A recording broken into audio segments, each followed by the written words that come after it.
flag's been flying low, and there's a lot of people saying that America's fixing to fall. But speaking just for me, and some people from Tennessee, we've got a thing or two to tell you all. Now this lady may have stumbled, but she ain't never failed. If our enemies don't believe that, they can all go straight to hell. We're gonna put her feet back on the pants. Welcome to Cinder Bloc Radio, a Red May podcast about world-making and world-breaking practices under capitalism. I'm Kyle, and I'm here with Sean. Howdy. This is part 2 of our conversation with Phillip Neel, Zhandarka Kurti, and Jarrod Shanahan, where we talk about the limits and possibilities of defunding the police, the nonprofit sector, and alleyway communism. We originally recorded this conversation in early December, a month before January 6th.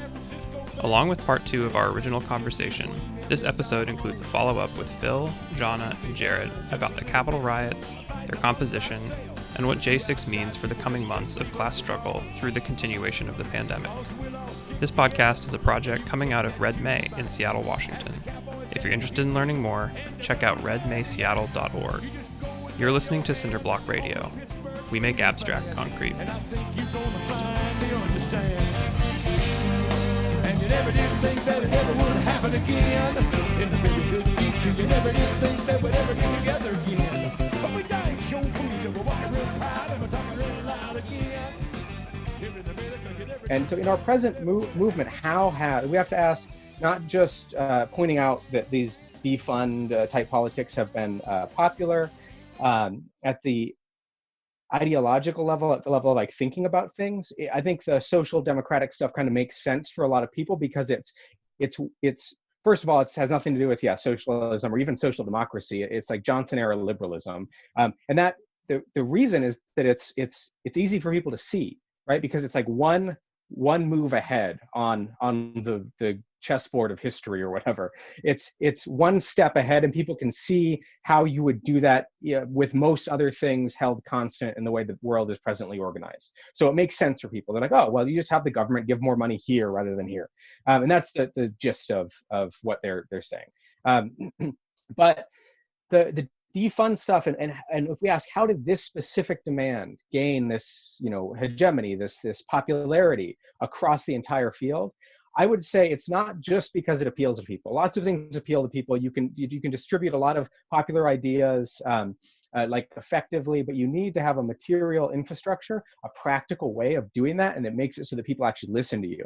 And what I would say, based on my own experience, going to and participating in the movement, and what I've heard from many other cities, is that those people who are advocating that sort of politics had a much better and more thorough and more pre-organized material infrastructure to distribute their points. The basic lesson is that someone in a movement isn't listening to you if you're just telling them. You're going to listen to you after you gain their respect by supporting the movement. And gaining their respect by supporting the movement entails material support. So the people whose positions are going to spread the best within the movement, sure, there's some degree to which like people can conceptualize those positions, they're not too abstract, et cetera, but the key thing is that those the people advocating for those positions are there in a material register, meaning like they're there with shields to hand out. They're there with food for people. They're there to help bail you out of jail. They're there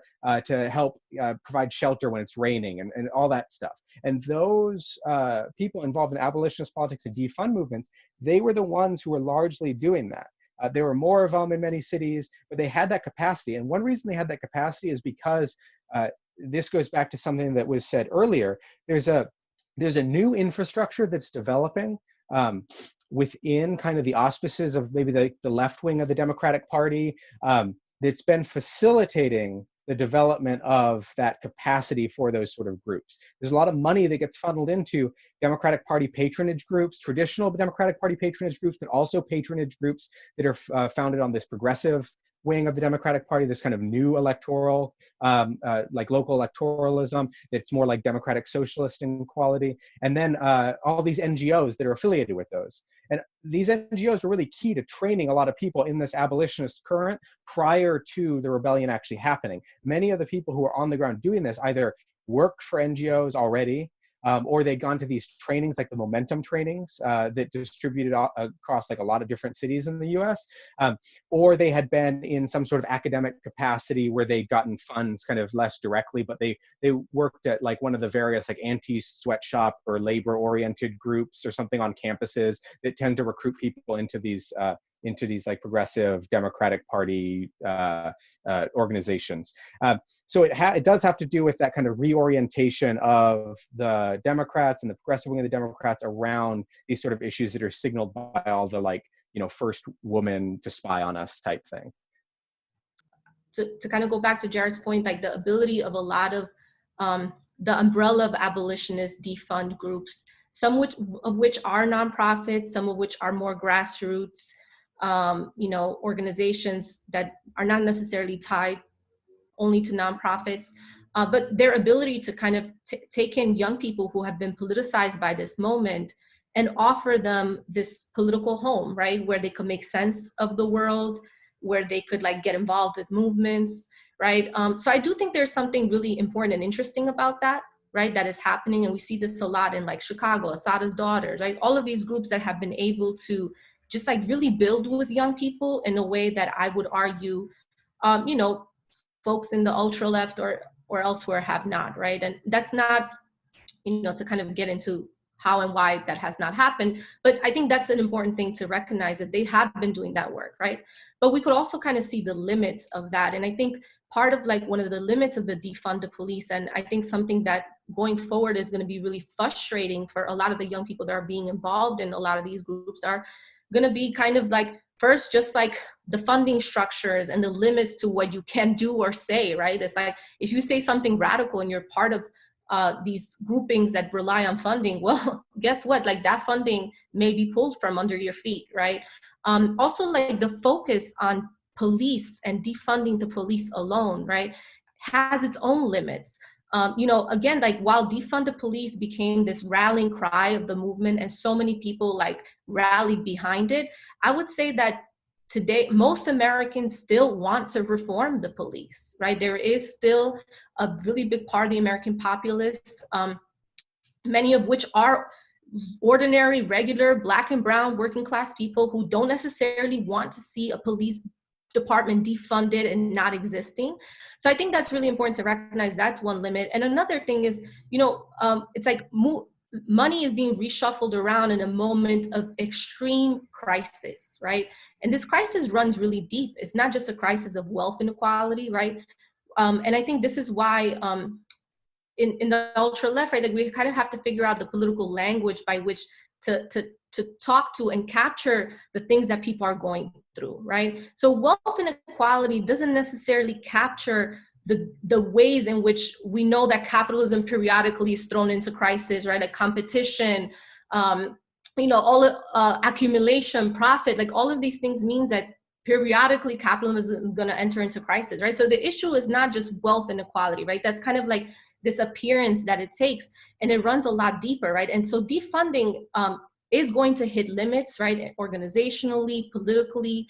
And I think, in that way, it's like, what is our relationship to it, right? Like, how do we build with these abolitionists, right? Who do acknowledge the fact that American institutions have been completely defunded and the police are, police, prisons are like really where like a lot of money is going, but also recognize that, man, defunding and like taking $1 million from the police and putting in public housing is not enough, right? Because actually to build public housing and to build the social infrastructure that we need to live our lives will be more than the money that is placed on policing, right? It actually far outweighs the money that goes to policing and prisons, right? So there's a way in which living under capitalism doesn't allow us to reproduce our lives, to live these full, rich lives. And I think, just all the organizing focus on policing is really, in my view, has to link to these other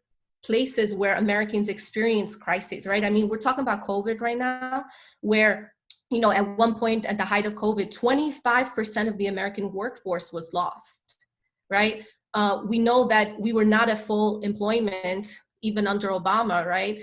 That these numbers are tricky, right? That unemployment levels are really high because it doesn't count a number of the population that's actually not even looking for work, right? They've been out of the workforce, is now looking for work.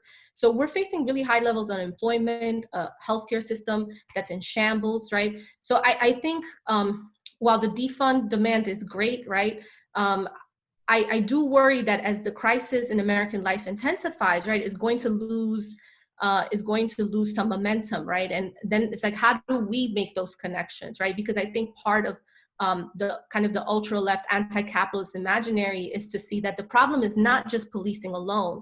And this has been kind of the limit to some extent of Black Lives Matter, right? But that for Black Lives Matter to really matter, we have to kind of think about capitalism, right? We have to think about Black lives under capitalism, and just defunding the police it's really it's something that is just a drop in the bucket and could totally be co-opted, right? In a way that linking policing to other struggles will have it will be a harder time by elites to co-opt, right? So I think for me, that's kind of how I see, right? Like I want to be, I think a lot of the folks in the abolitionist crew are folks that we clearly share a lot in common with, right? But I do think those are kind of the tensions, right? Like where do we see the vision, right? Like what is the grander vision? Is it just wealth redistribution? And the last thing I'll say is, like, I think for a long time, the kind of the social democratic horizon is always like, well, it's like these reforms, right? You chip away through these reforms in order to chip away at capitalism. But I'll give you a good example of this moment of defund. Is like, what will defund mean in a moment of austerity, right? We're going to see states that are incapable of dealing with large numbers of unemployed people, who are losing revenue left and right, and where defund is not necessarily going to be taken up, right? Even in Chicago, I was just sharing with Jared earlier, like the Chicago DSA has done so much work to elect these progressive city council people and to push defund. I mean, one of the cities where defund has really been taken up is Chicago, right? Going against Mayor Lightfoot, who, first Black lesbian mayor, right? Really big deal. And who has now passed the biggest austerity budget with the help of progressives, right? So I think in the grand scheme of the crisis that we face, defund is going to hit real limits. And these are the connections that we need to make with the abolitionist folks, right? To have kind of a broader vision of what is possible. Yeah, if I could just for a minute, I completely agree with what Phil put down. People, you can have all kinds of analyses and opinions, and I'd be willing to bet all of us have written fairly lengthy documents in our lives that did not get the audience that they deserved. At the end of the day, you need to prove yourself in the streets, and you need to get you need to demonstrate some kind of buy-in. I feel like I've been reading a lot of the analysis that's being produced by our comrades, things that you find on ill will and it's going down and all the rest. And I mean, it's generally the smartest, most thoughtful, most strategic analysis you can find just about anywhere. But there seems to be this kind of principled abstention from like the dirty work of, maybe capital P politics, really just getting into the suit, putting forward a vision of what you think that society should be and backing that up. I read a lot of these articles fetishize this kind of spontaneity that is going to produce this kind of revolutionary subjectivity among American proles, and they identify basically anybody with any kind of political analysis or any kind of plan, or anybody who wants to pull the emergency brake at any moment is a kind of an enemy of this kind of struggles unfolding. And I think that the last 6 months have provided us with kind of a case study in this. And I think there's a lot of people walking around right now going about their ordinary lives who looted their neighborhood Foot Locker when push came to shove, and maybe did things more courageous and possibly grimy than that. But I don't see all of this adding up to any kind of coherent revolutionary tendency in the United States. And maybe I'm being old-fashioned here, but I think that there needs to be more, proper organizing, and specifically organizing around a vision of this is what we think the problem is. This is why you're mad, right? This is what we can do about it. Here is the world that we want to exist, and here's how our activity here and now connects to that. The abolitionists, social democratic or otherwise, have this, and I understand that they're also in different cities are flush with cash, right? But your average abolitionist crew is just a couple of, anarchists or left liberals with like a Twitter account. And so I think that we might even need to introduce a difference there. So of course they do have a lot of material advantages that some of our folks don't have, but I think that they have provided a very clear model of the need for serious organization heading into these big moments of rupture. Yeah, and I just want to add one thing. I think it's really important that the abolitionist, social democrat, left-leaning, whatever, right? We have all these terms to think about that group. It really came out of the first, so had been organizing prior to the first wave of BLM, right? If we think about like the critical resistance, like that kind of milieu, right? But I would say that there was a split in the first BLM, right? So there is like the more, the flush with cash foundation NGO who talk a good game, right? Versus those that have more radical political commitments, right? So, and I think it's really important for us to think about the ways in which just the structure of nonprofits are going to constantly dispel, and a lot of people who are going to grow disillusioned with nonprofit organizing, right? And I think actually one of the biggest things that has come out of both waves of BLM has been young people who, of course, many of them drawn to the NGO structure, right? Because it's one of the very few organizing structures that exist, right? Like it's an organization you could join, even though if it's a 501c3, right? What happens if you're a young person and you're like, yeah, I want to live in a world without jails and prisons, I'm pro BLM, where do you go, right? Like, what do you join? So I think I tend to not give so much weight to some of the ways in which a lot of abolitionists are in groups that we would see as part of the nonprofit structure, because there's no other alternative, right? They're kind of trying to get in where they could fit in, right? And I would say that little by little, there's going to be more and more growing disillusionment with both the nonprofit structure and with what has been the DSA line, which is like, let's elect a bunch of progressive electoral officials, right? Who I'm not, of course, may be well-intentioned and great people, right? But who are not going to drastically change the Democratic Party machine, right? I mean, it's called a machine for a reason, so, I think, so I think those are really important things to keep in mind, and something that I constantly remind myself of in terms of like how we orient to like abolition, to kind of these social democratic visions.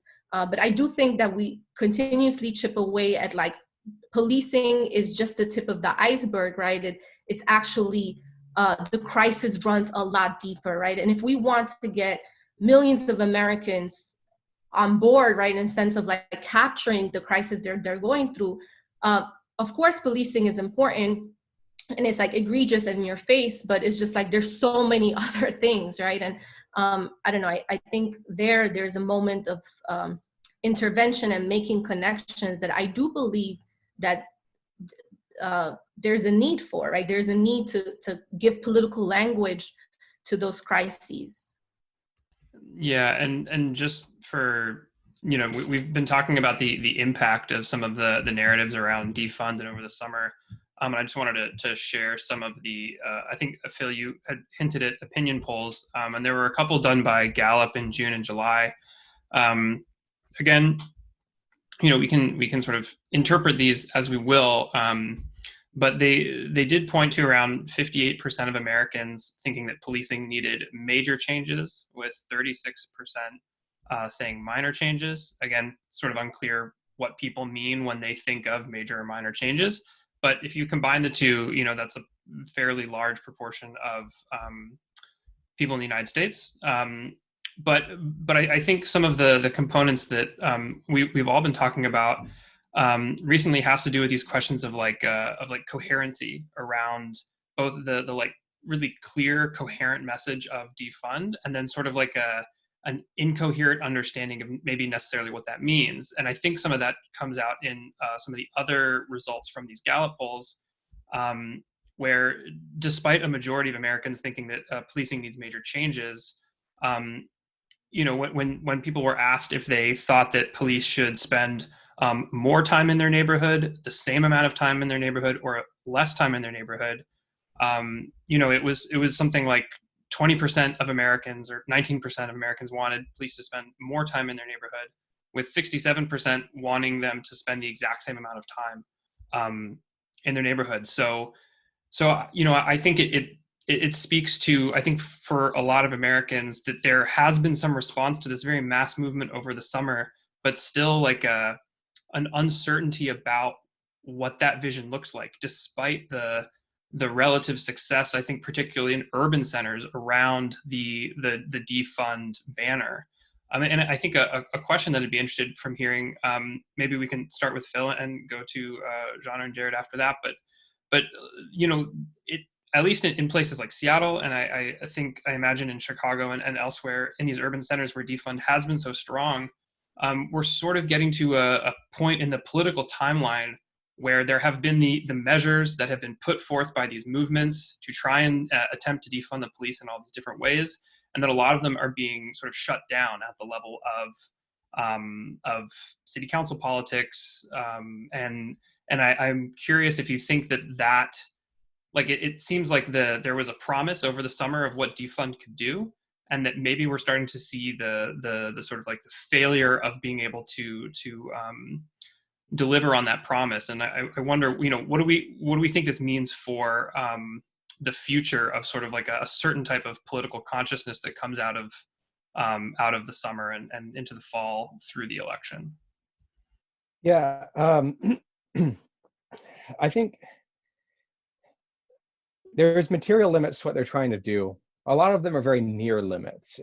Like you just said, all these initial defunding efforts, they've almost like failed in record time in many of these cities. Even in these cities where like they literally stacked like the city council, right, with all these people who were supposed to be for this like exactly this program, and then they all realized like either there's some sort of actual administrative legal hurdle to doing this, which is the truth in many cities. Like there's certain requirements where like a budget might be laid out for a certain number of years and you actually can't modify certain core components of it. Or B, there's no, like it affects your fundraising structure. There's no, I'm gonna go on a slight tangent for just a second here.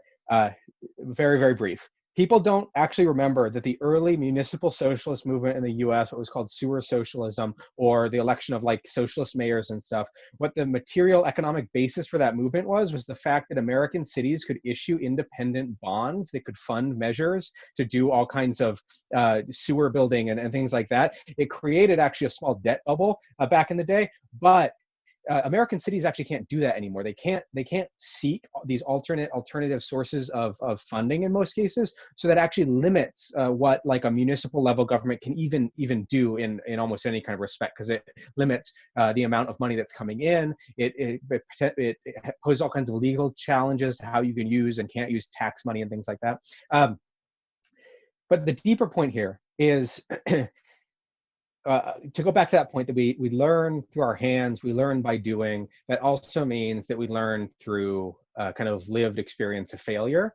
And I think that this point that Zhanna made is actually very good and very essential to what any kind of strategic positioning of like a communist or ultra-left politics would have to entail. Because we have to admit, first, one of the reasons that they outcompete that kind of abolitionist, slightly NGO, slightly grassroots, slightly Democratic Party affiliated, one reason that they outcompete people on the ultra left, or however you want to frame that, is they have greater numbers and they have greater material kind of resources that are funneled in, even if those are minimal in some places.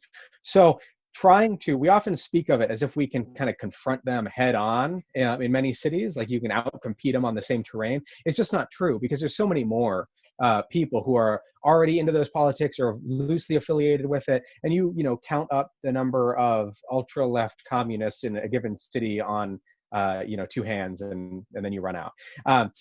So it's futile to try to confront that stuff head on, like you can kind of mobilize the same resources, and it's also a recipe for very easy and early burnout, which people try to do it, and they attempt to organize in the same terrain, and they attempt to engage in the same ways, and they end up burning out because they also have to go to like their fast food job at the end. Whereas these people, if you have worked for like SEIU or other kind of progressive-ish American unions, if you can frequently be paid part of the time to go to things like this, if you just kind of finagle it with your bosses, right? It's like not that hard. So people who have that kind of capacity, I think it's not a symmetrical kind of competition in that regard.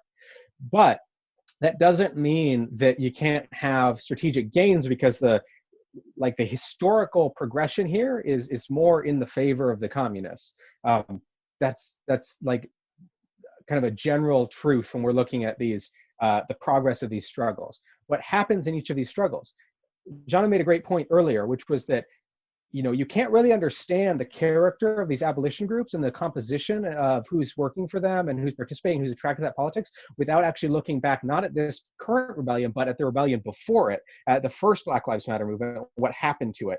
A lot of the people that I spoke to personally who were involved in this current rebellion, and people who involved in kind of all kinds of registers, a lot of them were radicalized literally as like children, as like preteens or actual children during the first BLM cycle, which they couldn't fully participate in, or they could participate in a very limited capacity because of their age.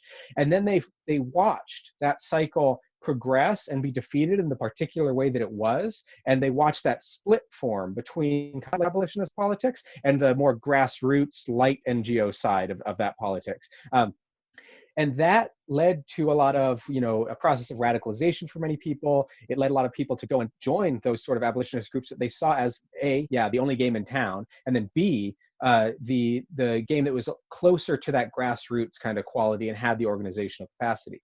Now, that faction is also going to lose, right? Because they positioned themselves for failure, because they positioned themselves in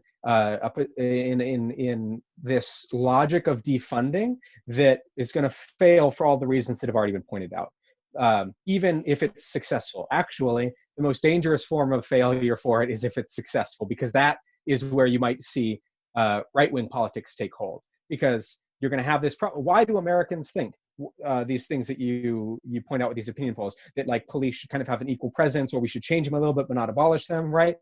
I think a lot of people have this kind of basic sense of especially when you're in the midst of an economic crisis, like people are going to still have to survive, and that survival is going to entail all sorts of kind of parasitic violence within poor areas. And anyone who's from a poor area has seen what this looks like on the ground. And that's why these surveys of poor areas have this very ambiguous relation to the police, because people want to be kind of protected from parasitic violence within, these zones of poverty. At the same time, they don't really like the police, right? But that sort of logic is going to play out again and again and again. And so, if you're posing this sort of politics, it doesn't address that at all. And I think that people are just not going to be super attuned to it, or they might actually take a right-wing tack toward it if they see, a defunding actually go through, but then they have some sort of, like the right wing has some sort of touchstone of like, oh, well, more people are getting like mugged or something. Like there's classic kind of right-wing threats of like unruliness. If the right wing is able to play it in that particular fashion, if a defunding is performed particularly poorly in an area, like that could be dangerous in that sense. But the deeper thing here is just that those failures are going to happen in different respects. And many people who participate in these abolitionist politics are going to get disillusioned by seeing that failure, and they're going to radicalize pretty rapidly from that, and they're going to not have an outlet for that radicalization necessarily. But if you if you do kind of like what Jarrod said, this more traditional focus on like organizing or something, but it has to have a certain like triage logic to it of like, where is this going to be most effective given the fact that we have limited resources and we're not going to succeed in a symmetrical competition with NGO, Democratic Party, even grassroots like left liberalism. We're not going to succeed in that symmetrical conflict. So how do we manage an asymmetrical competition that can be more successful? And the final example I'll make is if you actually read like old accounts of like classic organizing, like old CPUSA accounts talking about how people like actually joined the party, or similar things from anarcho-syndicalist organizing in Europe, or early communist movement organizing in Europe. There's like this classic scene that gets kind of replayed. It's almost like a literary cliche, and it's certainly exaggerated in some instances, but I always liked it because it's a good symbol of, I think, what you kind of have to do when you're the weaker force in that sort of a competition. And the scene is that there's some sort of meeting, usually some sort of like union meeting or local kind of political meeting or something, and there's a conflict that happens in that meeting, and there's like someone in the meeting who's like, you know, sees that the people, the supposed leaders, are betraying what they see as the movement. They're, you know, it's the city council people, and they're voting against defunding, even though you elected them to vote for defunding, right? And then that person yells at the city council people, and they walk out of the meeting, and they walk out into an alleyway, and in the alleyway there's a communist, and that communist says, "Hey, buddy, I think you're right. Like, my friends all think you're right too." And then you give them the pitch, right? It's not like all the things that Jarrod said about, here's what we think about how the world should work, here's why it's bad, here's all that stuff. I think we have to do that too. Communism needs to be kind of rebranded and made in a way that makes sense to people, you know, given kind of the current way the world works. But it's not like a door-to-door thing, you know. You're not like the Mormons, or, you know, these door-to-door kind of salespeople for the Jehovah's Witnesses. Although they do have great art. I think we should emulate that Jehovah's Witness realism in our communist art. You know, you're not going door-to-door and just talking to everybody. You should be the communist in the alleyway. You know, you need to be targeting the people who are getting shed out of these movements because they're on the right side and they're seeing that failure, and they're the people who are most amenable to that. Yeah, I just want to quickly jump in. I totally agree, and I think part of the issue with like defund, abolition, right? Like, not only the fact that like folks who are in these groups kind of going to get disenchanted, right? But like the very means by which organizing happens is just like kind of very, you know, it's like, okay, we get together and we protest city council until city council could adopt this measure, right? It's like, it's politics that's like very much like policy oriented, changing the hearts and minds of politicians, right? And that could win some people over, right? But that's not necessarily meeting people where they're at, right? That's not necessarily organizing to speak to the day-to-day issues that they face. And I think if we go back to the crisis, right? And, you know, if we go back to like COVID is raging on, right? And we could kind of imagine that even when Biden takes office and assembles this like all-star transition team, right? I mean, they're going to be, first of all, they're all neoliberal, right? Like some things may change in terms of like the response to the virus, right? But America is not a nation that's ruled by the president, right? It's like, it's a nation that where every state and every locality kind of does what it wants to some degree, right? So we could kind of imagine all kinds of flashpoints to emerge, right? You know, is a stimulus check going to happen? We're going to face another wave of unemployment, right? 12 million people are going to be unemployed the day after Christmas. It's like, man, they could not have timed this shit better, right?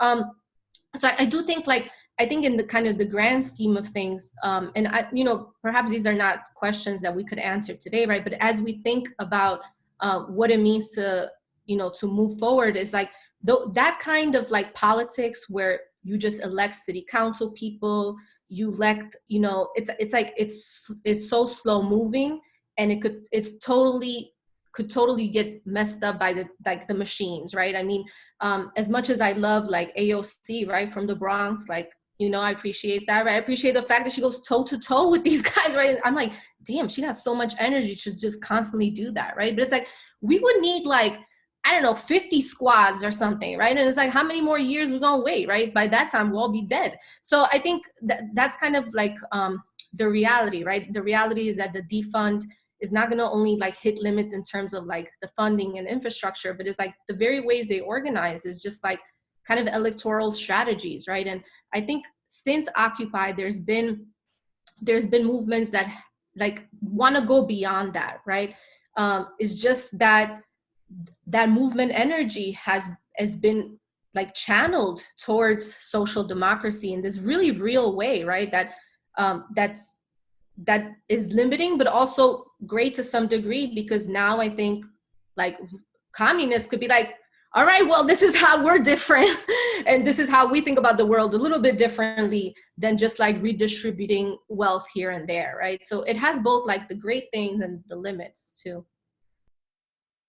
Yeah, Jana and I were working on an article recently, and she said, well, you know, we both have these respectable gigs now. What do we say about our politics? And our basic conclusion was, if all of these motherfuckers are saying that they're socialists, we can be communists, you know.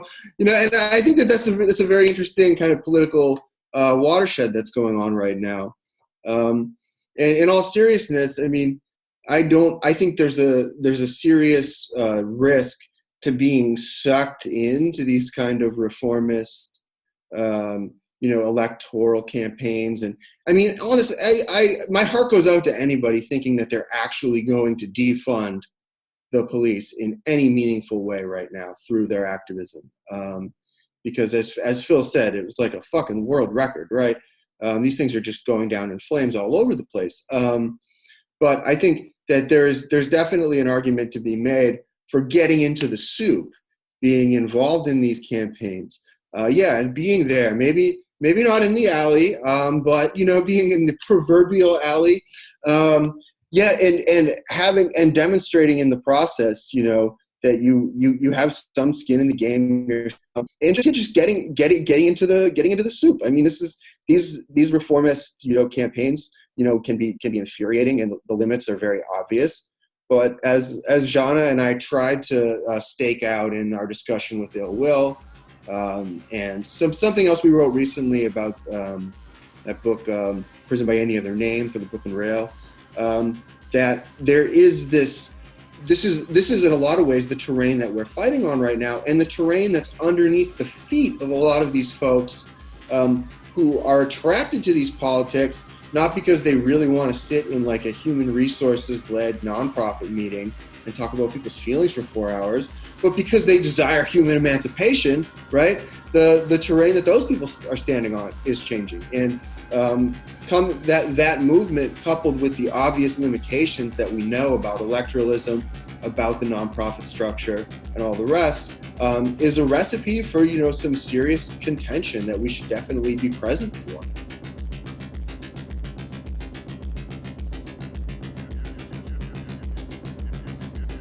That was part 2 of our discussion from December with Zhandarka Kurti, Jarrod Shanahan, and Phillip Neel on the politics of the George Floyd Rebellions, the 2020 U.S. presidential election, expectations of a spectacular and resurgent right, and the conditions of communist organizing today.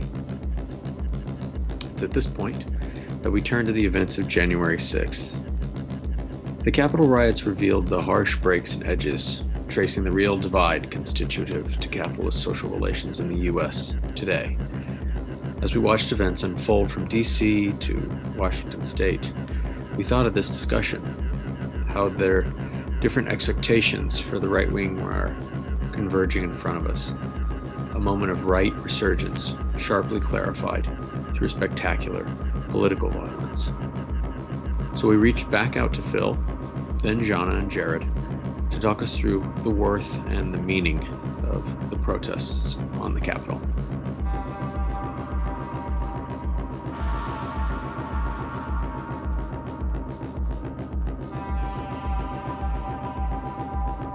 Phil, we keep seeing variations of responses to the inevitable question.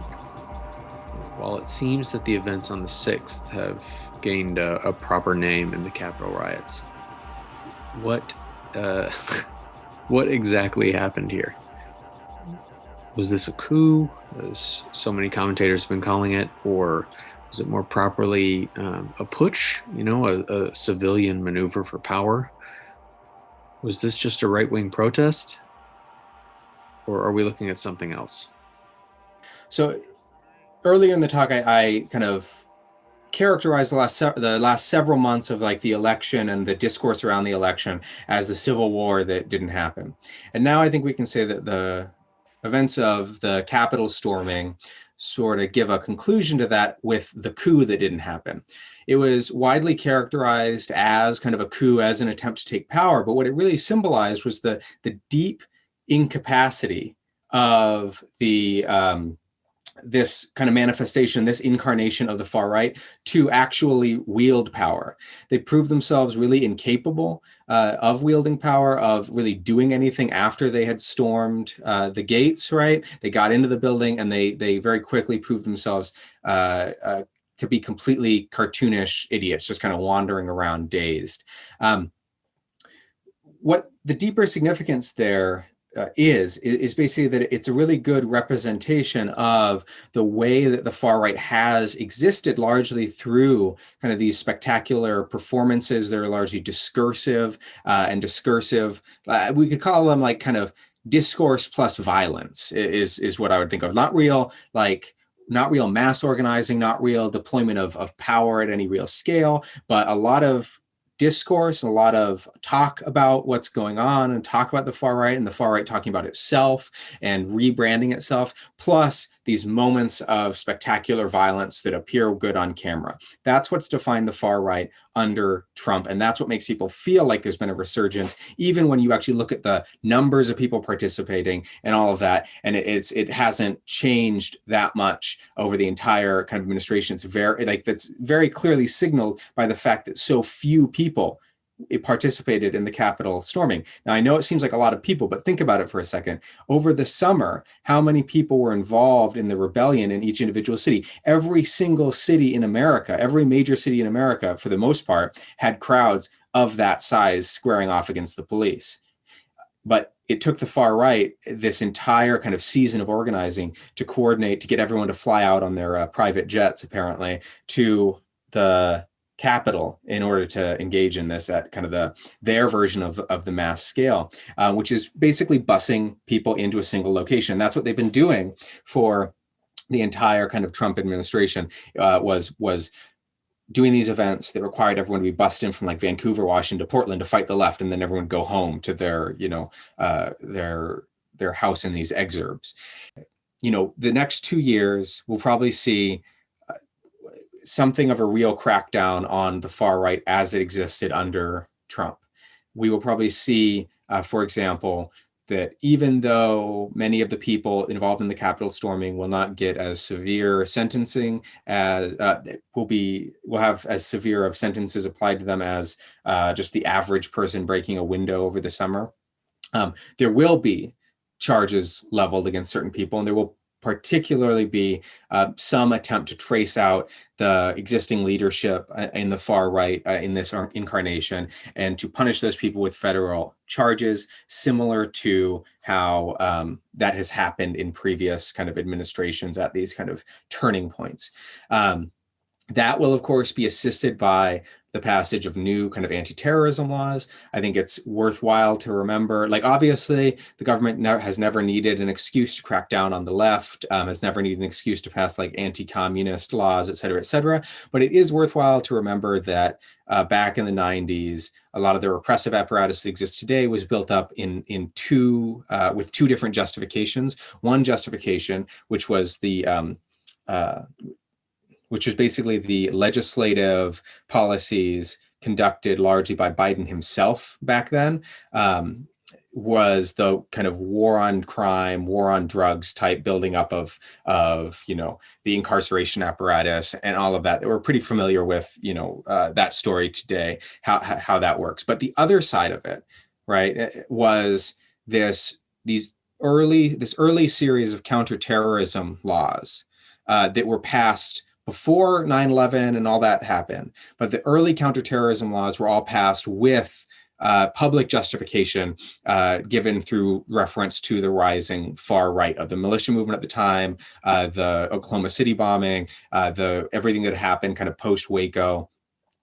Those counterterrorism laws were all justified kind of in that language. I think we'll see something similar in the early kind of Biden administration. And of course, that ultimately becomes used against the left, obviously.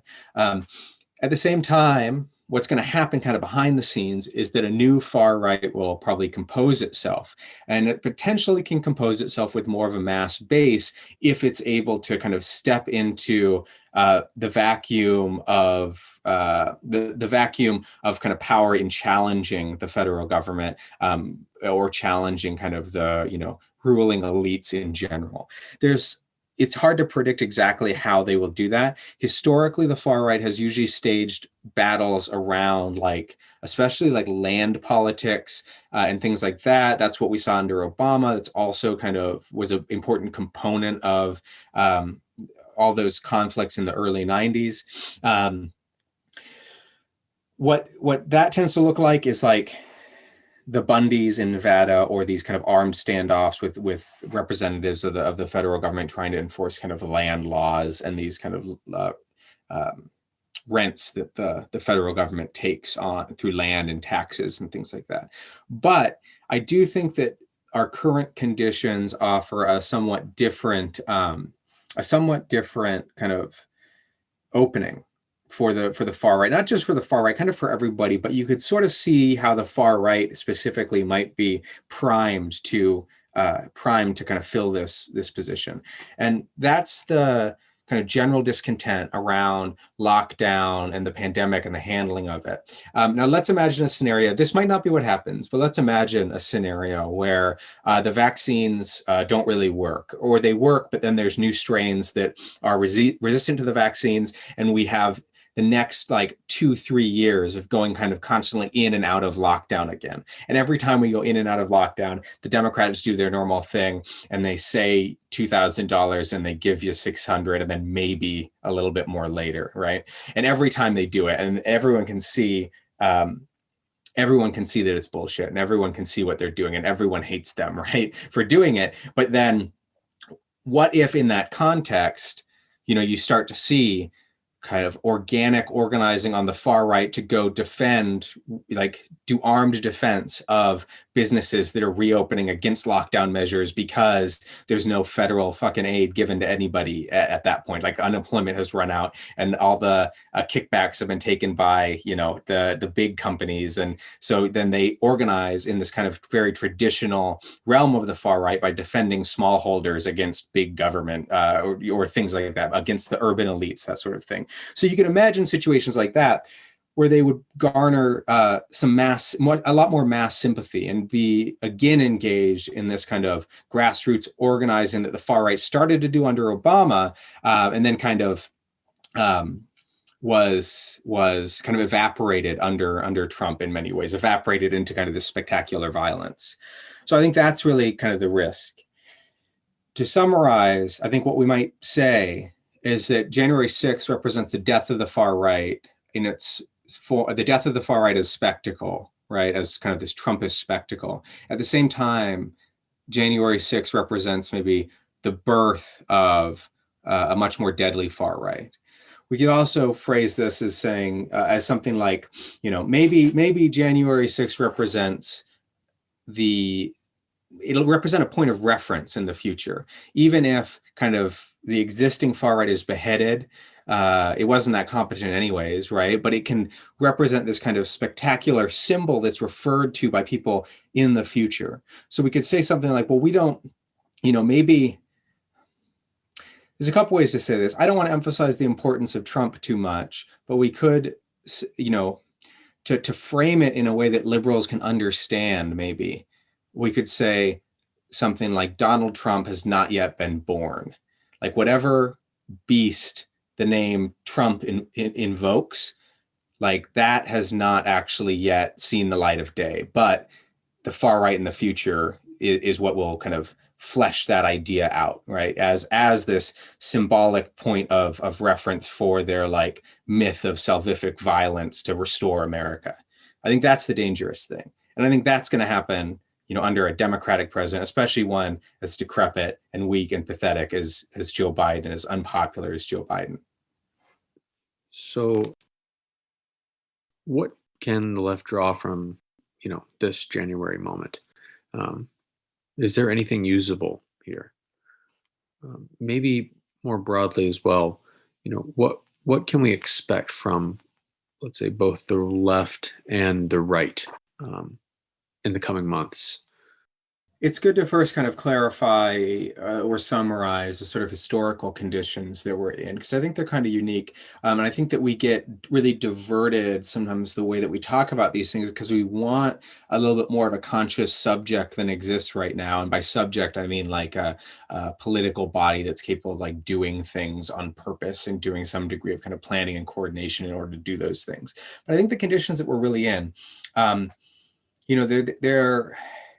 it's very strange because on the one hand, this summer and also just kind of generally across the cultural terrain, we can see very clearly that we have unprecedented numbers of people who are ready and willing and down and have engaged in violent confrontations with existing power, who have been supportive of or engaged in or as it started to happen, been converted to the merits of things like looting and burning police precincts and this kind of frontliner sentiment that evolved over the summer of like these young people who would go out every night and just stand in like a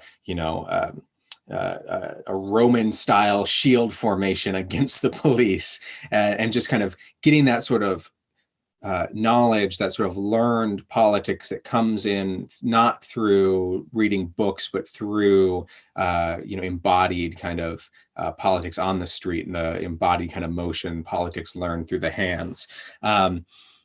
We see, that on the one hand.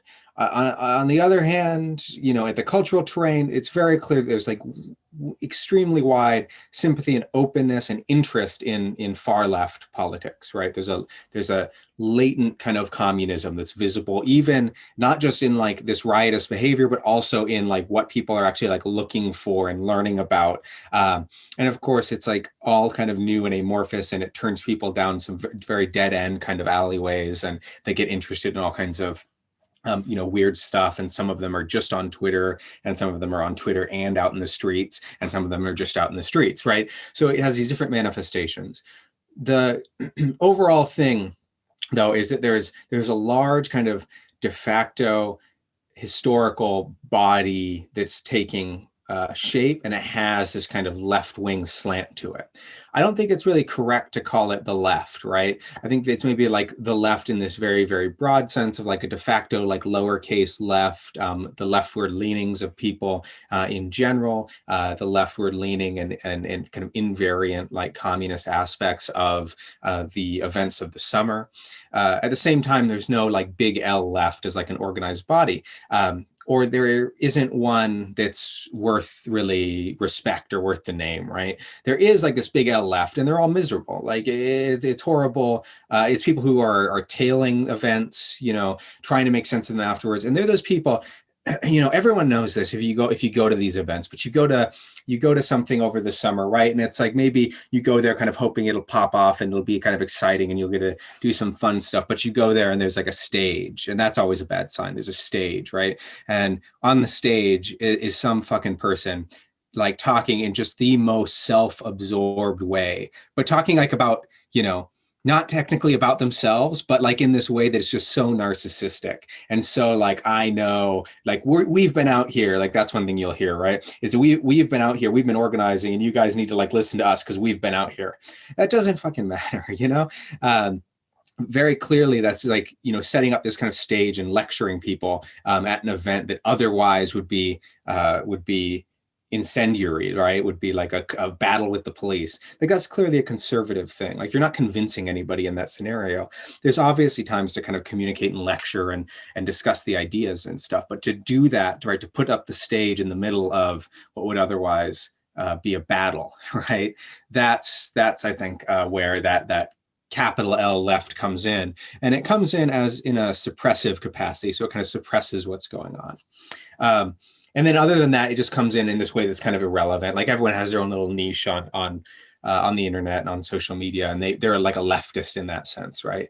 But you can frequently kind of identify that sort of discourse by people who like to talk about the left a lot, and who also will frame a discussion about these sort of events as like the left and what does the left do and what should the left do and whatnot. My position is that the left can't do anything because there isn't really a functional, capital L left. Now let's make the question a little more practical. Who are we really asking? Who are we really talking about? Who are we really thinking of? Like, well, who are we trying to convince to do something? How many people are included in that? How many people are we kind of talking to and talking about? We can say things like, what should small handfuls of communists who exist out in the world like do in these situations?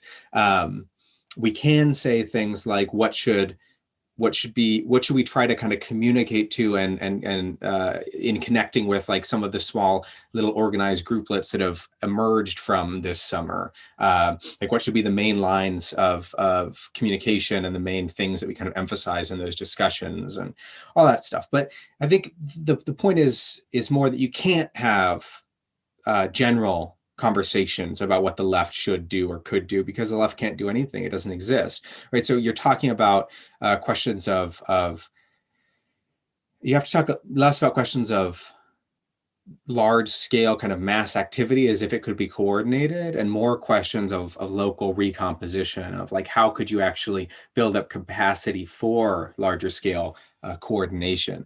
And in that regard, it's obvious that there's a few things that we can do, right? There's like a lot of interest in far left politics. And so communicating far left political positions in an accessible way is very important. So like that's an obvious thing, clearly from like the context of this talk and the existence of what you're doing, that's already being kind of engaged in, or that's a goal. And in doing that, making it, discussing it in a more accessible kind of language is important. But you also do want people to be encouraged to go down and kind of read like more intricate things about kind of how the world works, and how capitalism works, and not just to understand it, but to understand why pushing for particular directions, particular kind of strategies within larger movements are going to be dead ends, and why you're going to kind of waste a lot of time and energy. And there's no shortage of people who are able to kind of narrate the folk histories of the failure of little leftist grouplets after mass uprisings like this. In general, I think that the point is really just we have to be a little bit more specific about who we're talking about when we ask these sort of questions about like what should be done. I think many of us are wondering, was J6 the end of a cycle, or does it represent the end of a cycle of right-wing struggles, or is it the spark for something new? Well, we could say that the answer is both. This very much represents a culmination of the explicitly Trumpist moment of the US far right's recomposition in the last 5 years. But I think that there's a limit to that analysis. Much of the writing about this in the bourgeois press and even in the radical press has emphasized Trump's centrality to this movement. And this comes out of this kind of obsession that a lot of folks have with the personage of Donald Trump. So a lot of pundits want to say that Donald Trump did this. Donald Trump incited this. They were there because of Trump. They were acting on Trump's behalf, and so on and so forth, which I suppose is fair enough. But what does that teach us that we don't know already? Trump has some nutty supporters. He doesn't believe in liberal democracy. And if given the right circumstances, he would be a fascist dictator. We know all that. Okay, so what don't we know? And that's what I was thinking about when I wrote the big takeover piece. Let's take a look at the recomposition that's occurring among the US right. And let's start to think about the US right not as the adjunct of Donald Trump, but in the same way that we think about our own political milieu and our own movements. And I think those of us who have been through a few cycles can recognize some common characteristics of these big moments of upsurge. One of them is that you have a whole lot of different tendencies running around that don't have very much in common with each other. And you might, the average rank and filer at one of these things might believe all kinds of really wild shit about the world. I mean, the bourgeois press had a field day going down to the Occupy encampments and finding the weirdest motherfucker they could locate and interviewing them extensively about what they were doing down at Occupy, right? I mean, and those of us, who were there and were cringing at that element, right, were not represented, and so I think we can look to what happened at the Capitol as one of these kinds of defining moments, an epoch-defining moment, where all of these different tendencies kind of came together. A lot of them were running out of gas. QAnon is running out of gas right now. Stop the Steal always had an expiration date. And they took this very dramatic, courageous, direct action together. And I think that we should look at this as the advent of a new moment of US rightism. It will create different tendencies. There will be, of course, be schisms.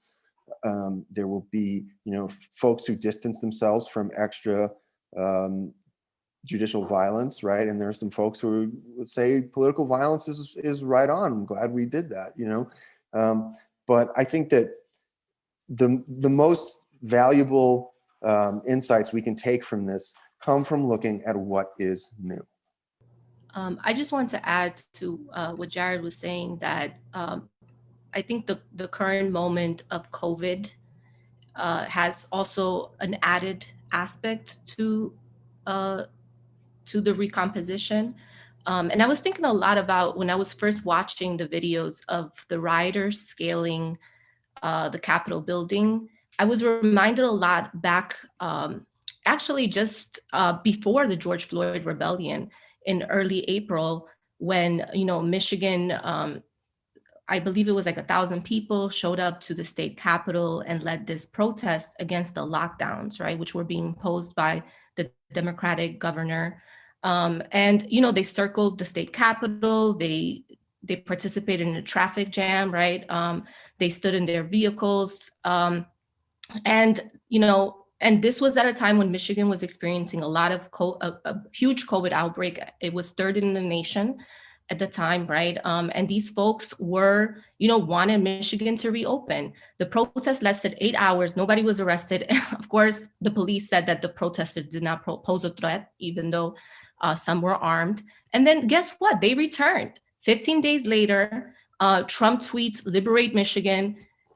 These guys show up, right? And this time they actually make it inside the building, right? And there's like this really ominous picture, which I kept thinking a lot about as I was watching the January 6th one, where during the Michigan takeover, the protesters rushed, they entered the House of Representatives, chanting, "Let us in, let us in." And a handful of them wearing camouflage fatigues and semi-automatic rifles are just chilling, watching over these politicians in their day-to-day decisions, right? So I think there's a way in which also the COVID lockdown and the ways in which these rallies brought together Trump supporters, far right, QAnon, set the stage for many trial runs prior to January 6th. And it wasn't just Michigan, right? These protests had happened throughout different states in the country where these folks were actually rallying around the Capitol building, right? So I think that's like a really good point to make. And then the second point I wanted to make was that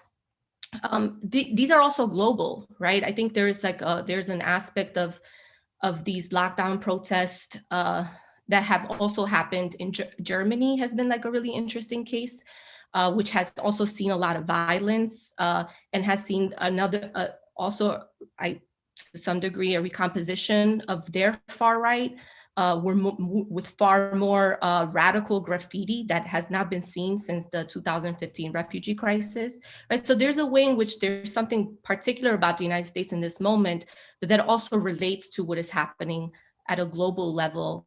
That's important to keep in mind, and just how bizarre that QAnon, this American phenomenon, has become a global phenomenon, reaching to Germany, reaching to Japan, reaching to all these countries, and really being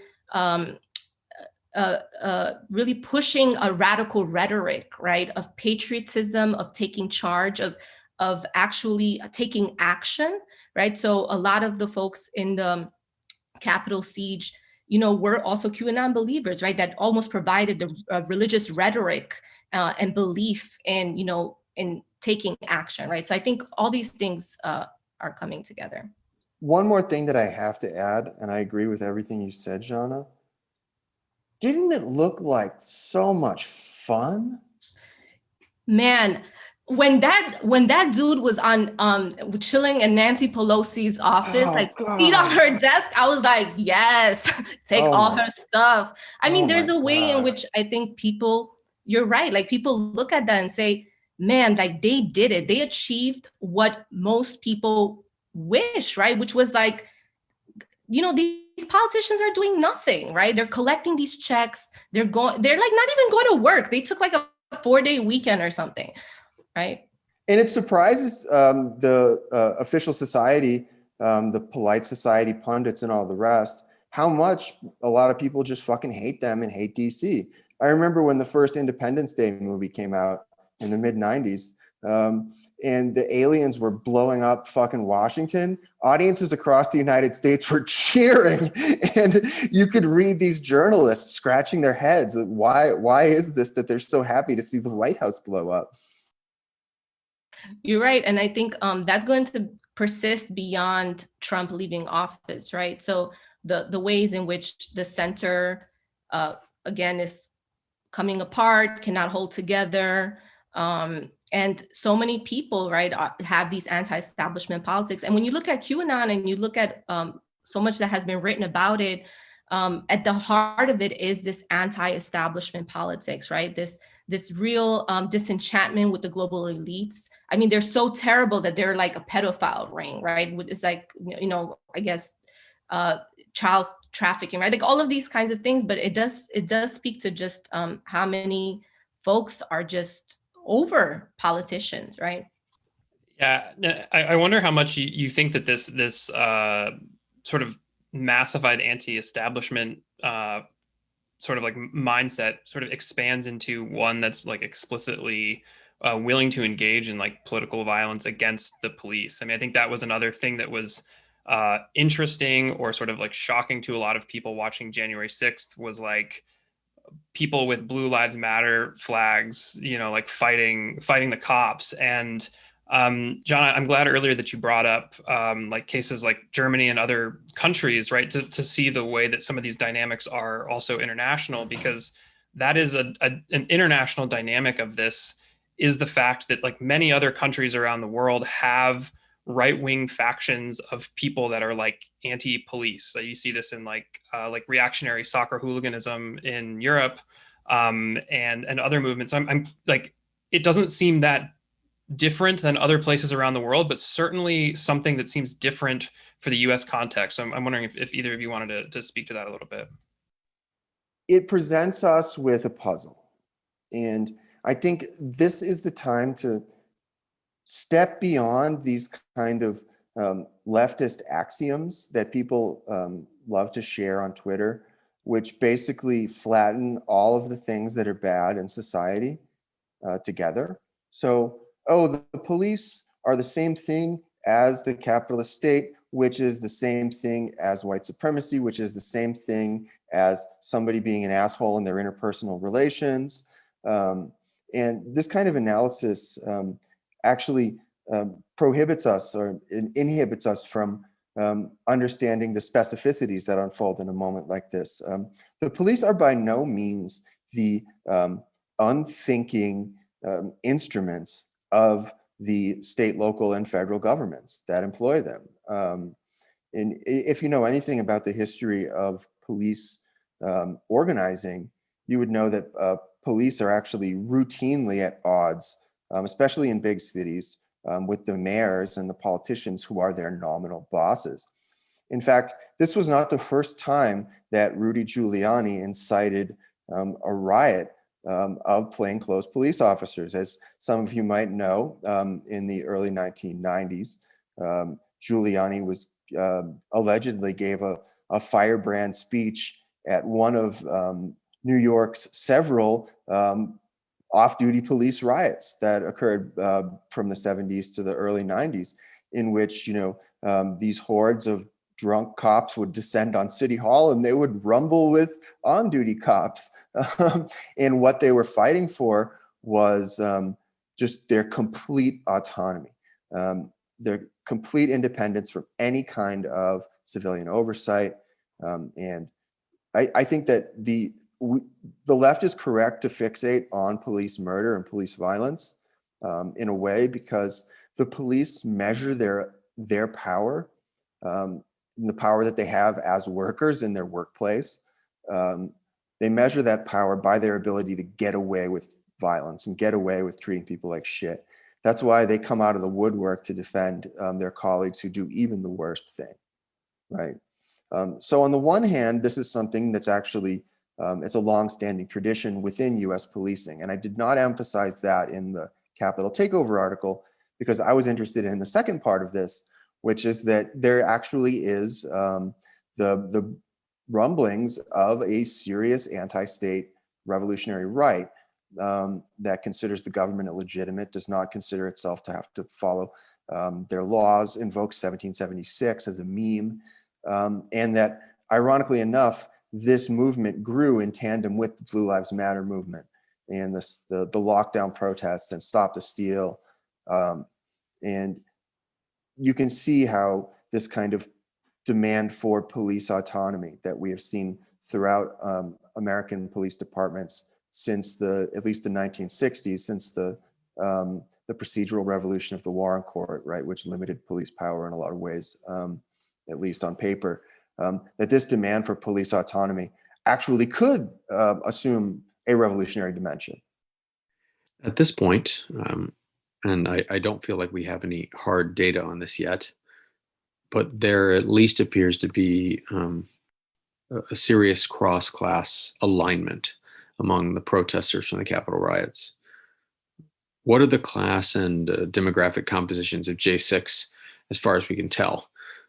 And how do they compare to older right-wing waves? What does this new wave share with older elements of far-right organizations and movements? I guess basically what I'm asking is what's new and what's old in the new revanchist wave that we're seeing. I think you hit the nail on the head by just calling it a cross-class movement. I don't know why it's so hard for so many of our colleagues to admit that. You either have to say it's a movement of the petty bourgeoisie, or else this is the fabled, mythic rural Trump voter has finally shown up. I mean, and when you think about it, really, this is what whiteness itself is. It's a cross-class alliance between white workers and their white bosses. In terms of the composition, I mean, there's a lot of low-hanging fruit I could pick, but I'm not telling you guys anything you don't know. That there's a really interesting creep going on of the far right into Black and brown men specifically as a recruiting demographic. I think the Proud Boys did a really good job of branding themselves as not quite white supremacists, and they've capitalized on the desires of a lot of specifically Latinos in the United States to be a part of not only a fascist movement, but to maybe join whiteness in the process.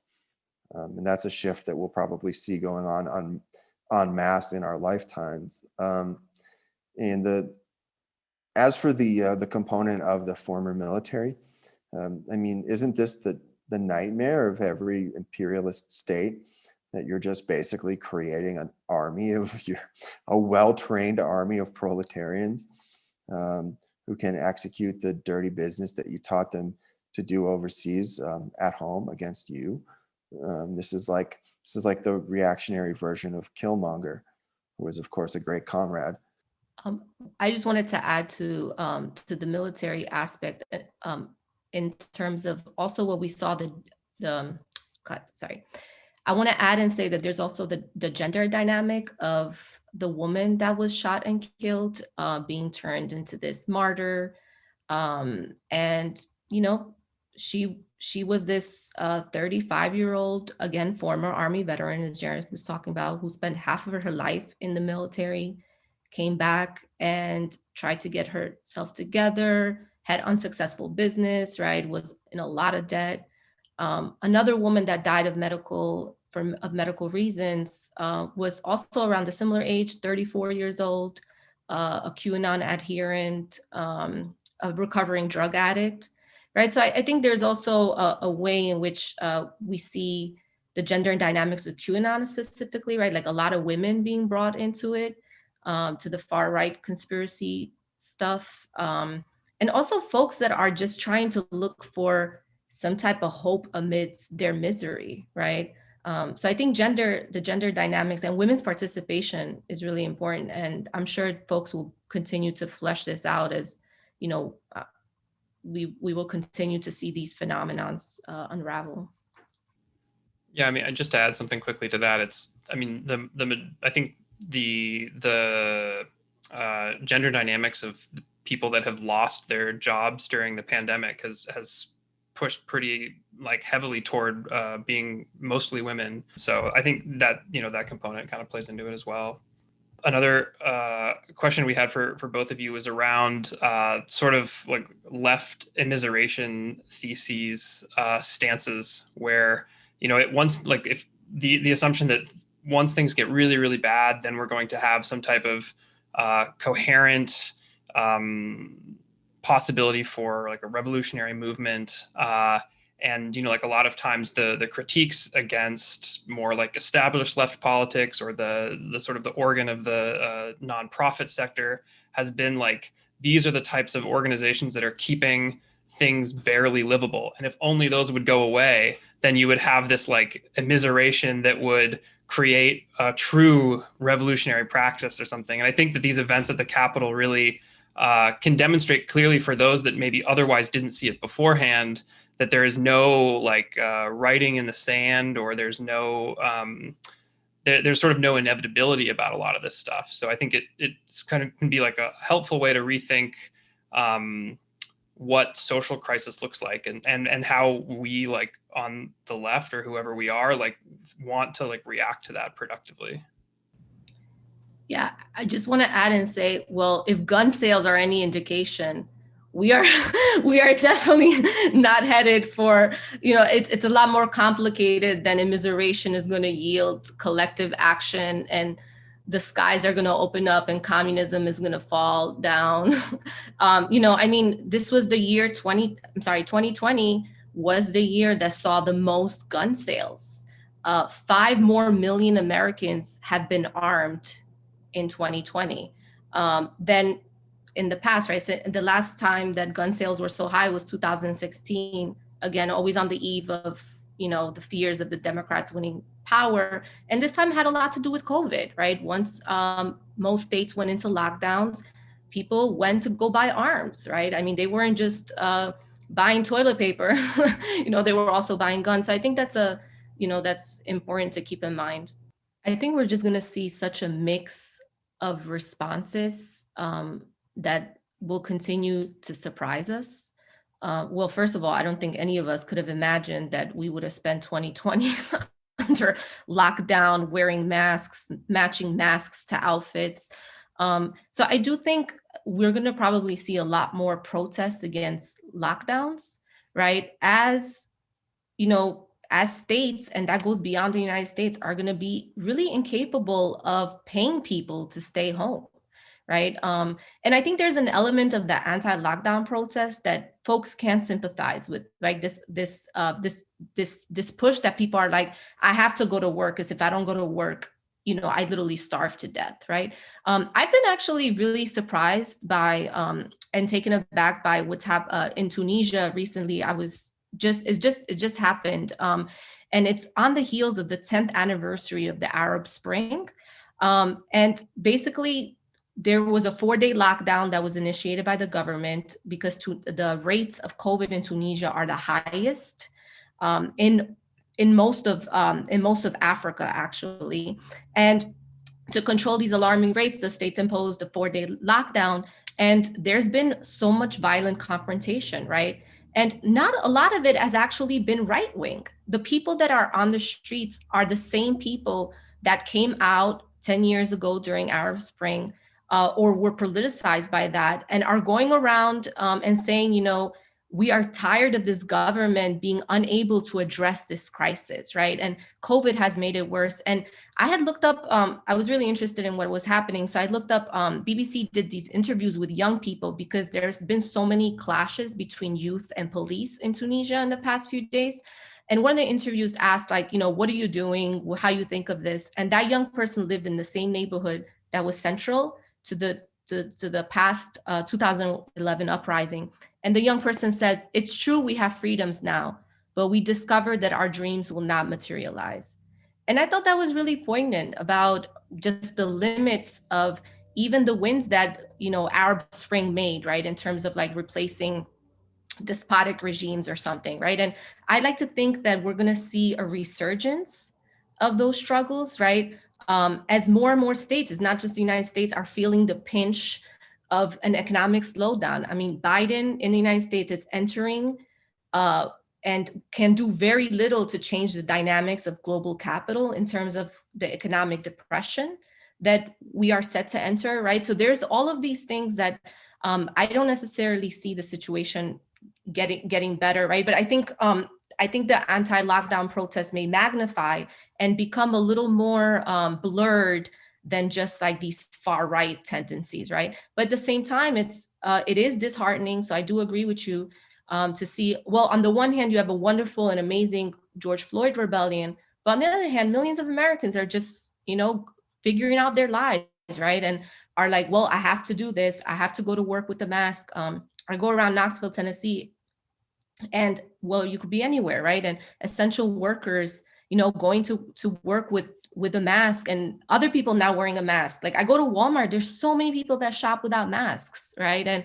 essential workers just like, try not to argue with them so that they could keep their jobs, right? So I think we could see all kinds of dynamics moving forward, especially since COVID will not be addressed. The vaccine rollout is very slow.